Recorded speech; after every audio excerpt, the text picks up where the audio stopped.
potensi yang luar biasa di Provinsi Banten, terutama pabrik kan luar biasa ya. Yes. Di Tangerang, di Cilegon, Kabupaten Serang sendiri, Kabupaten Serang, betul. ya Cikande, itu kan luar biasa. Nah, sejauh mana keberadaan pabrik di Provinsi Banten, kurang lebih 4 ribuan lebih, ini bisa menyerap pengangguran yang katanya di Banten ini Tertinggi se-Indonesia, Pak. itu memang sebuah ironi. Pabrik begitu besar, Betul. tapi pengangguran tertinggi di Indonesia. Nah, ini saya kira harus dijawab oleh eksekutif ya. Dan memang kalau kita melihat di kampung-kampung banyak sekali yang Yes. kita sebagai anggota dewan tuh datang masyarakat tuh, Kang Haji penikin kula pengen mendamel, ingin kerja. Nah, saya bilang kalau gitu saya harus bikin pabrik dulu.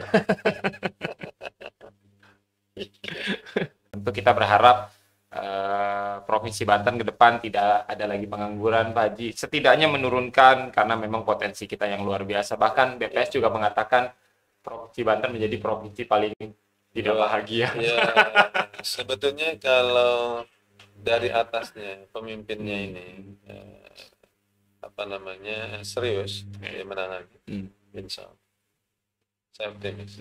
Ya, artinya kita memikirkan bukan sekedar gubernur, bukan sekedar berpikir tentang APBD, karena APBD kan terbatas. Betul. Tapi yang non APBD itu yang lebih besar, yang menyerap tenaga kerja lebih banyak. Itu tadi kan kita bisa undang para pimpinan-pimpinan perusahaan itu ke gubernur, ya kan, ngopi pagi, ngopi sore dengan para pimpinan perusahaan, dipanggil aja. Gitu, kita tanya-tanya, kita gimana nih, ada pengangguran sekian.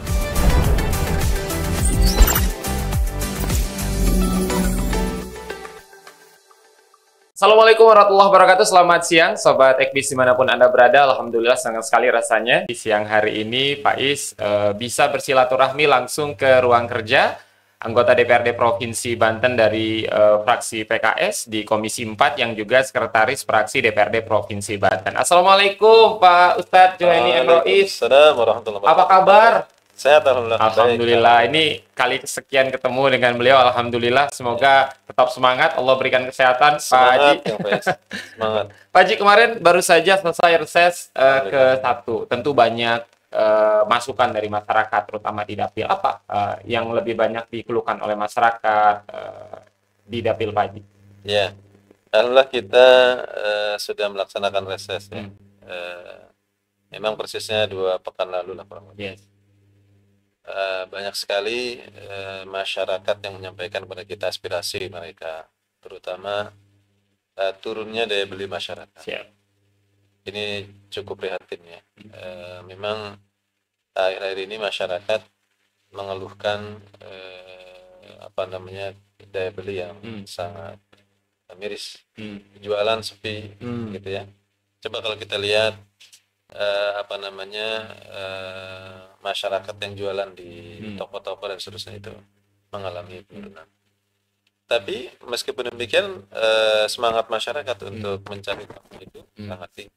Yes. Sehingga apapun kendala itu memang pemerintah harus membuat sebuah kebijakan. Yes. Nah, di antara mereka juga ada kekhawatiran untuk 2025 ke depan, apalagi misalnya PPN naik 12%. Ini was-was bagi sebagian besar masyarakat. Siap. Jadi banyak sekali keluhan-keluhan terutama di Dapil ya, Pak Haji. Salah satunya penurunan daya beli tadi. Pak Haji, sebetulnya masyarakat sih alhamdulillah sudah tahu ya, karena saya di Komisi 4. Yes. Jadi aspirasi mereka itu di sekitar infrastruktur. Karena memang sebetulnya banyak infrastruktur yang masih belum bagus ya, di perumahan-perumahan yang terutama perumahan-perumahan yang subsidi, itu drainasenya acak-acakan, kemudian jalan lingkungan juga masih perlu perbaikan. Itu yang menonjol gitu. Siap. Jadi kemarin tuh reses belanja masalah, menemui warga banyak masalah ternyata, dan insya Allah nanti akan mungkin segera ditindaklanjuti, Pak Haji. Tema kita hari ini, teman-teman Ekbis, soal peran serta DPRD Provinsi Banten dalam rangka mendorong kesejahteraan masyarakat Provinsi Banten. Pak Haji, kalau kita lihat potensi Provinsi Banten ini kan luar biasa. Kita punya begitu banyak perusahaan, kemudian pelabuhan, bandara, waduk, dan lain sebagainya. Tapi rasanya potensi yang dimiliki Provinsi Banten saat ini belum optimal dirasakan manfaatnya langsung oleh masyarakat. Begitu banyak pengangguran, kemudian juga kemiskinan, banyak jalan-jalan juga tadi yang mohon maaf tidak merata, banyak yang ada yang bagus, tidak sedikit juga yang jelek. Bagaimana ke depan langkah-langkah DPRD Provinsi Banten terutama di Komisi 4, Pak Haji? Kami sih fraksi ya, menyerukan atau menghimbau kepada eksekutif, baik itu gubernur melalui dinasnya atau langsung gubernur atau wali kota atau bupati, potensi yang luar biasa di Provinsi Banten terutama pabrik kan luar biasa ya. Di Tangerang, di Cilegon, Kabupaten Serang sendiri. Kabupaten Serang, betul. Ya, Cikande itu kan luar biasa. Nah, sejauh mana keberadaan pabrik di Provinsi Banten kurang lebih 4 ribuan lebih, ini bisa menyerap pengangguran yang katanya di Banten ini tertinggi se-Indonesia, Pak. Itu memang sebuah ironi. Pabrik begitu besar, tapi pengangguran tertinggi di Indonesia. Nah, ini saya kira harus dijawab oleh eksekutif ya.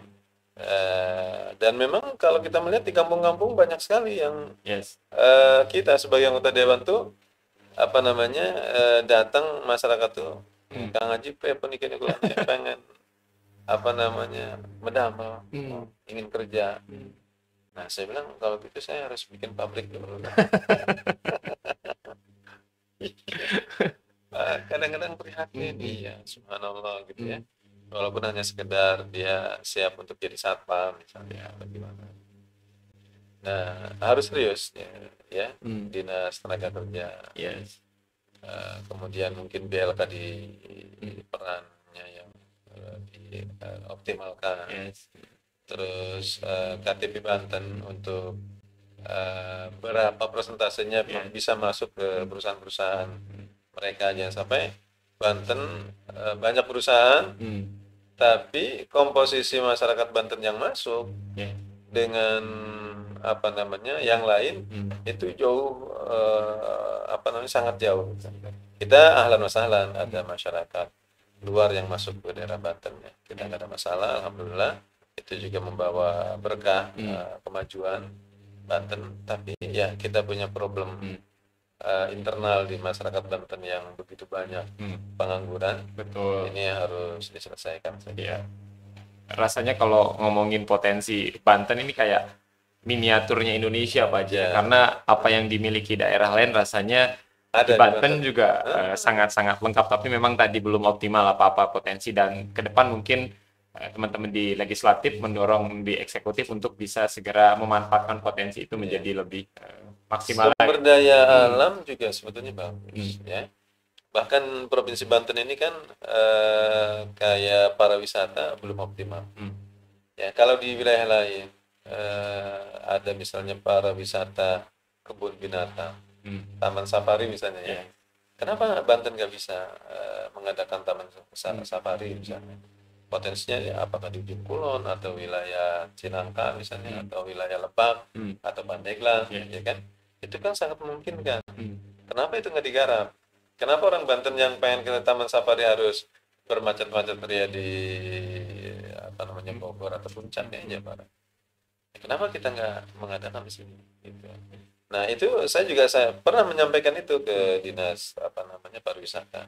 Coba buat potensi pariwisata di Provinsi Banten ini supaya juga menyerap tenaga kerja, menyerap putra-putri Banten supaya bisa menanggulangi pengangguran Provinsi Banten. Siap, Pak Haji. Lagi-lagi kalau dari berbagai sisi, dari industri kreatif misalnya, rasanya Banten dibandingkan, mohon maaf, dengan kota-kota besar lain di Indonesia, misal Bandung, kemudian juga Surabaya dan lain sebagainya, rasanya kita agak sedikit tertinggal nih, Pak Haji. Seperti apa, Pak Haji, ke depan? Padahal potensinya banyak, luar biasa. Banyak orang di kampung saya itu kan dulunya kampung saya itu namanya Kepandaian. Kenapa dibilang Kepandaian? Karena mereka pandai. Pandai membuat pisau, Yes. pandai membuat ani-ani, pandai membuat cangkul, Yes. pandai membuat golong, sehingga dibilang pandai besi. Nah, di tetangganya Yes. juga sentra membuat gerabah. Gerabah. Siap. Itu kan luar biasa. Nah, kalau pemerintah nggak atau membiarkan potensi masyarakat yang luar biasa ini, ya akhirnya mereka kalah bersaing, gitu ya. Kemudian ada yang pandai membuat seni terkait dengan bambu, ya, dan seterusnya. Saya kira masyarakat potensinya luar biasa. Tinggal pemerintah memberikan ruang, insentif, merangkul, Pak. Iya, jangan sampai ada orang mau buka usaha langsung dipajakin, ya kan? Ini laku belum, udah bayar pajak duluan. Aduh. Siap. Artinya bagaimana pemerintah hadir di tengah masalah yang dihadapi oleh masyarakat. Karena apa yang tadi Pak Haji sampaikan juga, kita punya potensi yang luar biasa selain alam. Kita kasih juga bantuan dulu. Punya sumber daya manusia juga. Akses permodalan yang mudah, sehingga masyarakat sejahtera gitu. Jangan ini mau usaha langsung dipajak.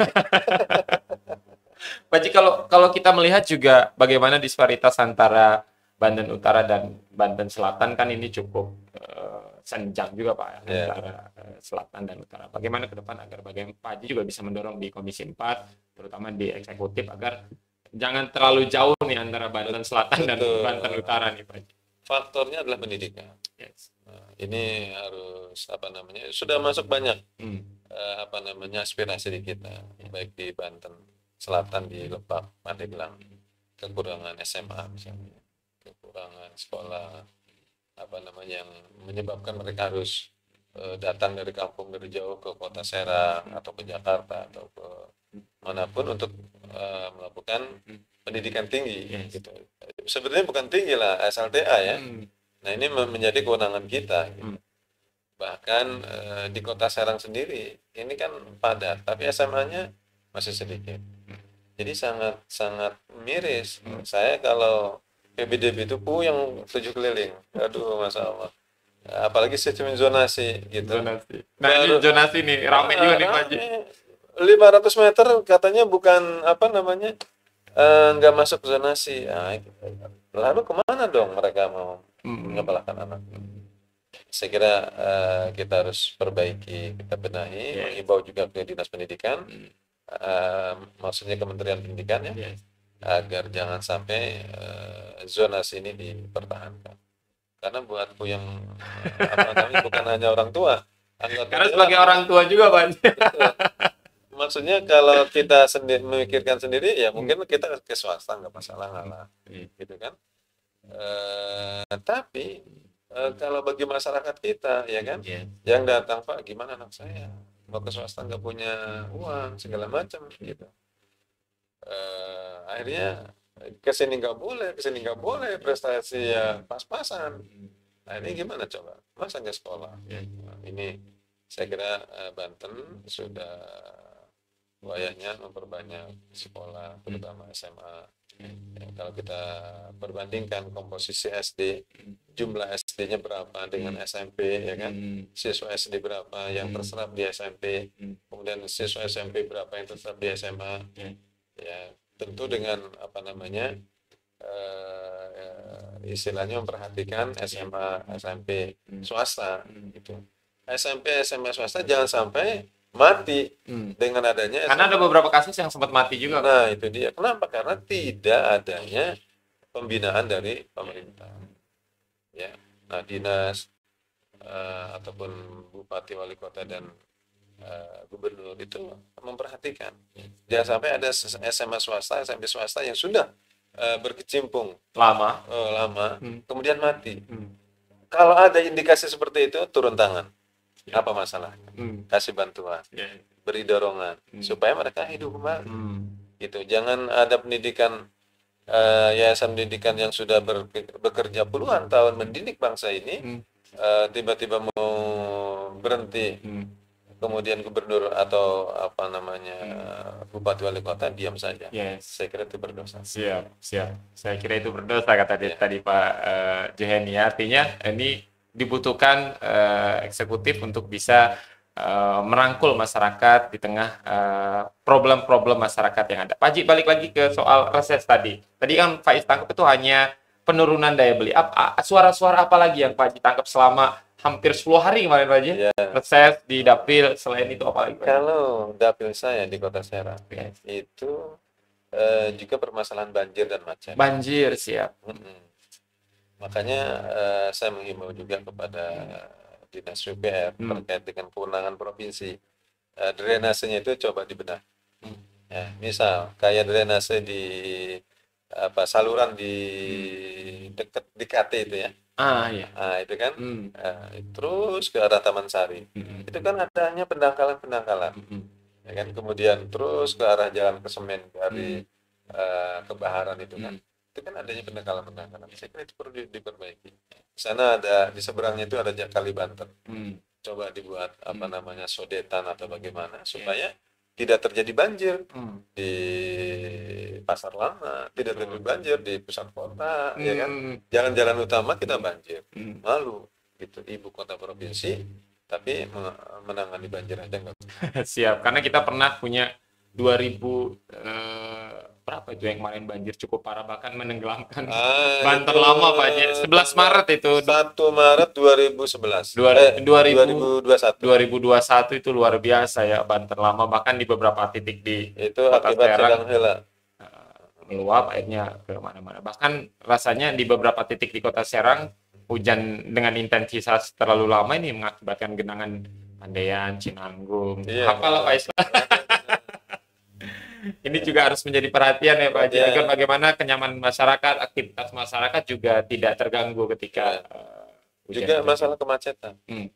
Kota Serang ini 10 tahun yang lalu enak didiami, dalam artian tidak macet. Tapi sekarang itu sudah mulai macet. Ya, di jalan misalnya Kaligandu, lampu merahnya. Itu kalau itu belum teratasi sampai sekarang. Ini juga beberapa daerah yang mengalami kemacetan itu harus dipikirkan. Apakah itu dengan cara pelebaran jalan, atau itu dengan misalnya jalan ada pengambilan jalan yang menjadi kewenangan kota, menjadi kewenangan provinsi, sehingga diperbaiki, diperlebar dan seterusnya, sehingga Kota Serang ini betul-betul menjadi kota yang nyaman. Siap. Ini banyak juga yang beranggapan bahwa meskipun Kota Serang menjadi ibu kota di Provinsi Banten dari 8 kabupaten kota, tapi rasanya tidak seperti ibu kota, Pak. Belum ada peningkatan. Kalau kita bandingkan sama Tangerang Raya kan tertinggal nih, Kota Serang. Gimana nih Pak Haji ini? Ya, itu tantangan kita ya. Ke depan bagaimana caranya gubernur dalam hal ini nanti menjadi visioner untuk gimana membangun Banten ini, terutama ibu kota Banten. Kota Serang ini menjadi kota yang layak dijadikan sebagai ibu kota provinsi Banten. Membanggakan ya. Kita berharap warga Serang, Kota Serang ke depan ini menjadi bangga, menjadi bagian dari. Betul, kayak jalan Kinawawi ya, jalan yang dari Palima ke Kabupaten, kan belum beres-beres pembebasannya. Itu kan menjadi kewajiban provinsi. Yes, betul. Nah, ini perlu ya, penyelesaian lebih cepat, lebih baik ya. Dan kita berharap agar Kota Serang tentu ke depan akan semakin bagus lagi. Pak Haji, kalau kita berbicara soal fungsi Dewan Perwakilan Rakyat gitu kan, ada 3 fungsi, salah satunya legislasi, anggaran, dan juga pengawasan. Jadi ini pengawasan yang dilakukan oleh kawan-kawan di legislatif terkait anggaran dan lain sebagainya seperti apa? Kita kalau itu normatif sifatnya. Jadi kita melakukan pengawasan dalam pengertian sesuai dengan tupoksi kita, sesuai dengan komisi kita, ya kan? Kalau kita mengawasi pertanian padahal kita komisi 4, ya kan nanti dimarahin oleh teman-teman komisi 2. Ya kan? Jadi kita ini aja on the track aja. Jadi hal-hal yang terkait dengan infrastruktur, ya, atau misalnya lingkungan hidup yang menjadi kewenangan komisi 4, itu menjadi pengawasan saya, insyaallah. Ya, kalau di legislasi sendiri ada target khususnya di 2025 ini berapa yang akan disahkan mungkin dari target? Kita kan baru dilantik itu kan 2 September. Yes. Jadi untuk bagaimana program dan seterusnya kan kita perlu konsolidasi terlebih dahulu. Yeah. Yeah. Jadi masih panjang 5 tahun ke depan. Tentu kita berharap Provinsi Banten ke depan tidak ada lagi pengangguran, Pak Haji. Setidaknya menurunkan karena memang potensi kita yang luar biasa. Bahkan BPS juga mengatakan Provinsi Banten menjadi provinsi paling tidak bahagia. Ya, sebetulnya kalau dari atasnya pemimpinnya ini serius dia menangani, insya Allah saya optimis. Ya, artinya kita memikirkan bukan sekedar gubernur, bukan sekedar berpikir tentang APBD karena APBD kan terbatas. Betul. Tapi yang non APBD itu yang lebih besar, yang menyerap tenaga kerja lebih banyak. Itu tadi kan kita bisa undang para pimpinan-pimpinan perusahaan itu ke gubernurnya kan, ngopi pagi, ngopi sore dengan para pimpinan perusahaan, dipanggil aja. Gitu. Kita tanya-tanya, kita gimana nih, ada pengangguran sekian, beberapa daya serap yang bisa, apa yang bisa dibantu, bisa nggak membuka cabang baru atau bagaimana lah kira-kira. Kan eksekutif bisa begitu, yang tidak bisa dilakukan oleh dewan, eksekutif langkahnya lebih. Karena sebenarnya dibutuhkan hanya duduk bareng ya Pak. Duduk bareng, ngopi bareng sama para pengusaha-pengusaha itu, insya Allah selesai. Gitu. Harus banyakin ngopi barengnya. Nah, harus banyak silaturahmi. Silaturahmi itu mendatangkan rezeki. Gitu. Selain memperpanjang usia juga Pak. Jadi saya pikir perbanyak ngopi bareng lah. Para pejabat-pejabat kita ini jangan kuper, gitu. Jangan mikirin anggaran di situ aja gitu kan. Buka peluang-peluang baru dengan para pengusaha-pengusaha di luar. Karena semakin sering bertemu tentu kemajuan akan ada banyak peluang ya. Tapi Faiz dari 2005 Pak Haji di Serang di Banten bahagia-bahagia aja sih Pak Haji. Terima kasih banyak ya. Itu waktu disurvei BPS Faiz nggak disurvei itu kayaknya Pak Haji. Oh gitu. Kalau disurvei nanti bahagia. Ya Pak Haji, ini kan kurang lebih tinggal kurang dari 1 pekan lagi kita akan sama-sama Banten memilih kepala daerah, baik di gubernur, bupati, wali kota. Ini kan serentak di seluruh Indonesia. Apa himbauan Pak Haji untuk seluruh masyarakat, terutama untuk bisa menggunakan hak pilihnya untuk pemimpin baik di Banten, di Kota Serang, di Kabupaten Serang, dan di 8 kabupaten provinsi Banten. Saya berharap kepada masyarakat datang ke TPS pada tanggal 27 November nanti. Kemudian dengan penuh harapan, dengan penuh kesadaran, pilih yang sesuai dengan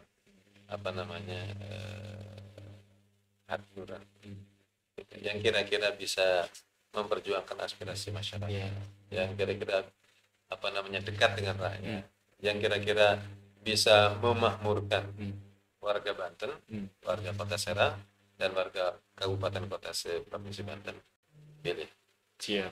Jangan lupa, jangan golput ya teman-teman. Tadi kita kan sudah beberapa kali sukses menyelenggarakan baik itu pilkada, kemudian juga pileg dan lain sebagainya. Alhamdulillah Banten aman tanpa gangguan apapun, dan kita berharap mungkin nanti di tanggal 27 semua kondusif, aman. Gak apa-apa beda pilihan Pak Haji ya. Gak masalah. Yang penting kita sama-sama jangan sampai tetangga nggak saling sampah. Enggak wow. Cuman hanya karena beda pilihan Pak Haji ya. Silaturahim tetap dijaga. Beda pilihan nggak masalah. Ngopi bareng tetap dilaksanakan. Siapa Haji, tapi optimis ya untuk Banten ke depan dengan permasalahan yang ada begitu banyak sekarang ke depan Banten, insya Allah calon-calon pemimpin kita ini kredibel ya, kita juga menseleksi itu, partai politik juga menseleksi dengan calon-calonnya yang baik, insya Allah. Siap Pak Haji. Ini Faiz agak sedikit keluar, ini Banten kemarin sempat ramai nih Pak Haji, bahkan beritanya masuk berita nasional. Banten yang terkenal dengan provinsi sejuta santri, 1000 kiai, ada pabrik miras Saya sebagai sekretaris fraksi Hmm. menghimbau agar pabrik miras itu dihentikan, ya, karena itu tidak sesuai dengan pribadi masyarakat Banten. Silahkan investasinya dipindahkan ke wilayah lain, Siap. agar kondusif. Barusan Sempat saya kaget nggak sih Pak Haji? Pak Ais aja kaget sebenarnya. saya nggak ngeh kalau memang di Banten ada pabrik miras. Yang benar awalnya saya gitu, masya Allah. Ya kita berdosa lah ya kalau misalnya kita diam, tidak mengingatkan masyarakat, tidak mengingatkan pemerintah bahwa yang namanya minuman keras itu, ya apa namanya, dosanya itu luar biasa. Itu awal daripada kejahatan itu adanya di miras. Siap. Ya, saya berharap Menolak pemerintah, keras Pak Haji ya. ya, menolak keras apa namanya, pabrik miras ada di Provinsi Banten. Siap. Itu langsung statement dari beliau menolak keras. Ya. Lebih baik investasinya dipindahkan ke yang lain Pak Haji. Bahkan ini juga yang lagi ramai juga di wilayah apa namanya, Tangerang sampai Serang, ya kan, di lepas apa di pinggir pantai, PIK 2. Oh iya. Yang adanya PIK 2, PIK 1, PIK 3, PIK 4, PIK 5, karena ada PSN menjadi PIK 2 semuanya. Ya, sebetulnya kita bukan menentang investasinya, tapi kita menentang kezaliman, merampas dalam tanda kutip tanah rakyat yang amat murah. Gitu. Jangan sampailah rakyat itu yang sudah memiliki tanah kemudian dijual amat sangat murah. Amat sangat murah.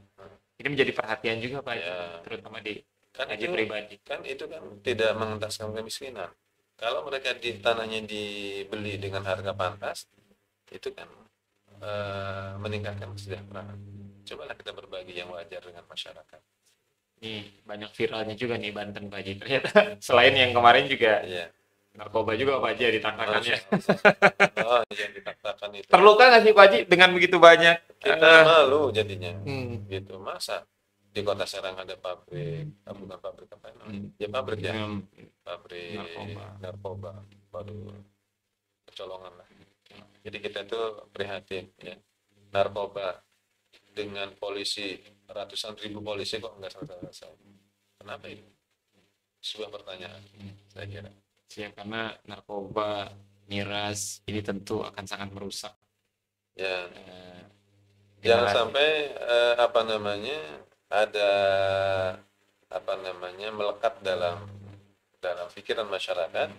Ya, penegak hukum justru yang melindungi apa namanya pelaku kejahatan. Ya, ini Pak Haji, koreksi kalau saya salah, bahkan Banten juga peringkat 4 sebagai pemain judo Judi online tertinggi di lah itu dia. Indonesia.